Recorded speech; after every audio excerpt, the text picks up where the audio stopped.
Hello everyone, welcome back to my channel, Unique and Rare Handbags. My name is Joe, I'm a bag collector and Hermes bag authenticator. On this channel, I choose from my personal bag collection, some of those maybe not so often talked about bags, so I can give them a chance to be seen on this cyberspace and leave a trace for those who might be one day interested to check. So today, in front of us, there's a clutch from a brand that I never talked about, actually a brand that I normally don't even collect, Ralph Lauren. The Ralph Lauren brand, it's interesting because I have actually a lot of respect for this brand. Not because it did something like exceptional in terms of artisanal skills or material used or the design language or whatever. It was because of this universe that it managed to create from so little that the owner actually has come from. He never like hides from his modest origin, Ralph Lauren. And once I was corrected because I think influenced by French, I very often would say Ralph Lauren, like Laurent. And then my American friends told me that it's Ralph Lauren. Yeah, it's American brand, so we have to respect how they pronounce it. So Ralph Lauren. He comes from a modest background, but he's always inspired by what he perceived as the upper class, the elite class in the States, their style, their aesthetics. So he managed to actually, from like just this admiration and the the adoption of their aesthetics, he managed to build this whole universe of products, from clothes to furniture to accessories to everything, even nowadays to coffee shops and restaurants. And it's a whole universe which actually has an even higher taste level of the American elite, well, that type of elite style that he admired.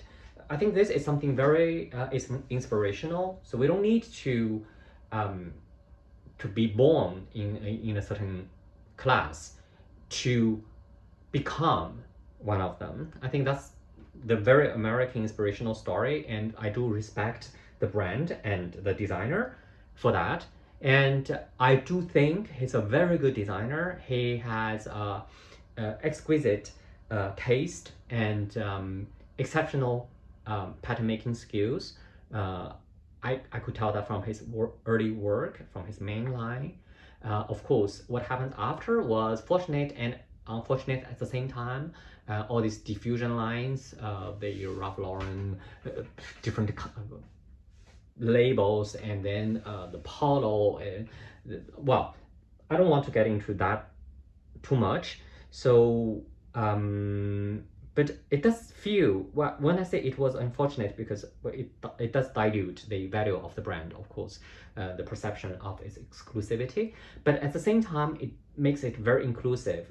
We're talking about United States here is a huge country with a very like different layers of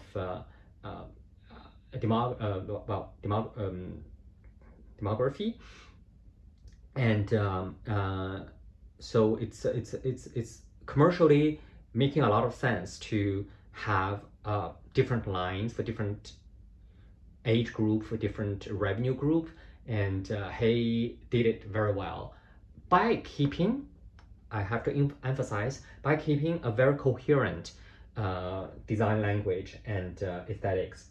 So this bag, oh, I didn't buy it. It was a gift from a friend. It's a funny story because I was actually the choice of the bags that I talk about here is very random.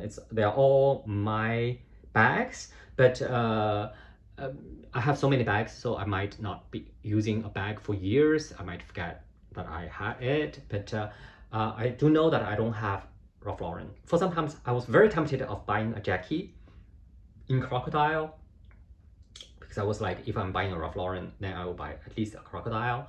But then the jacket I tried was very similar to, at the time, in the format Birkin or a pickup or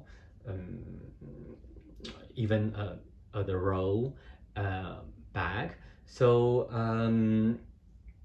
I decided not to spend so much money because American alligator jacket, we're talking about at least even on second hand market over 10,000 euros here. So I decided not to do it because, or even very similar to some sailing bags, the format. I'm not talking about the design, of course, but well, the design is kind of similar to, well, I don't want to get into that again. So then then Ralph Lauren got so popular the last year.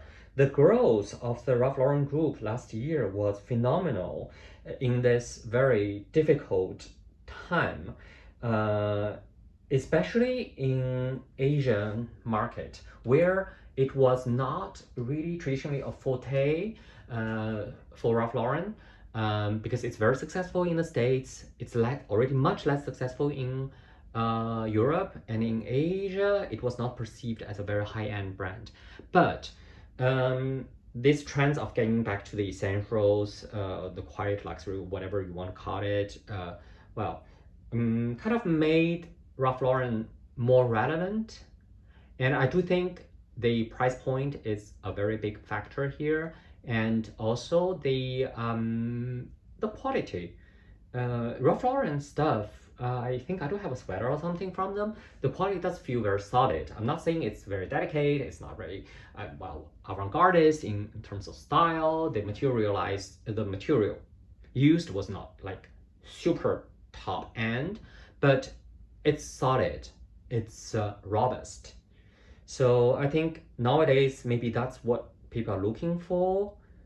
Well, again, that's another might be a little bit controversial topic, so I will try to avoid. So anyway, nowadays Ralph Lauren is very successful, so I was like, okay, then I want to buy a Ralph Lauren bag. So I searched, I kind of eyed myself on this style. You can see it's a clutch, it's an envelope clutch, very classic envelope clutch with RL in front and in this very symmetric design. I do like that. I think if you have seen my previous videos, you know that I always have this origami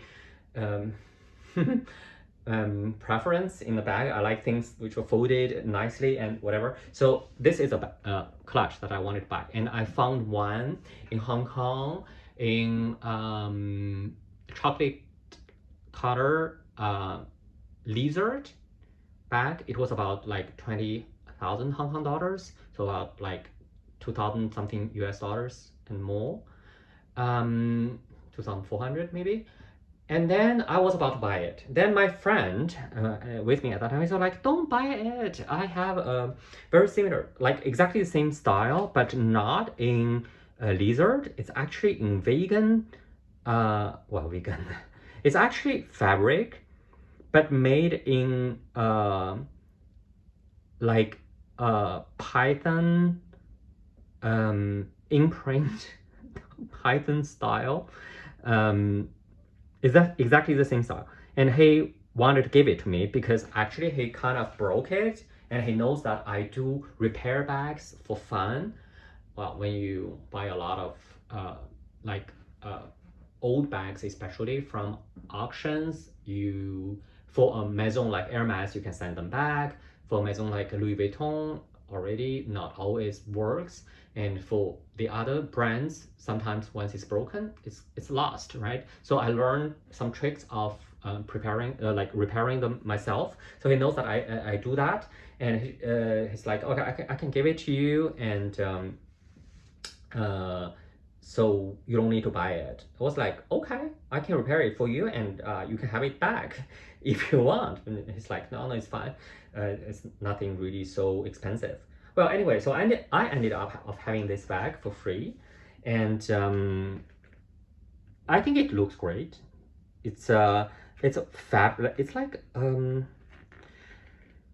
it's a fabric for sure, but it does look very like real, like Python imprints. It's actually, it does have this scales, as you can see here. So, but it's also fabric. Yeah, so like here, I might need to repair a little bit too because it's peeling off, like real Python bags, it's peeling off. Otherwise, it does have this, as a lot of Python bags, I even have another one which is very similar. It would paint it in silver on the scales because I think it just goes well with the color and the style of the scale to have silver painting on it. So this one has some silverness to it too. So it's really a very simple bag, like a lot of envelope bags, envelope clutch that I reviewed already. But it's literally the only bag that I have which is not leather in this major. Oh, I do have some Louis Vuitton canvas. No, so I took that back. In fabric. Yeah. I used it once or two. So what was broken was, oh, this was the get it out. It's the shoulder belt. So in exactly the same material. So inside it's very simple. It's actually kind of, I think it's not like real suede lining. So it's also fabric, but made like kind of in, so it says made in Italy, and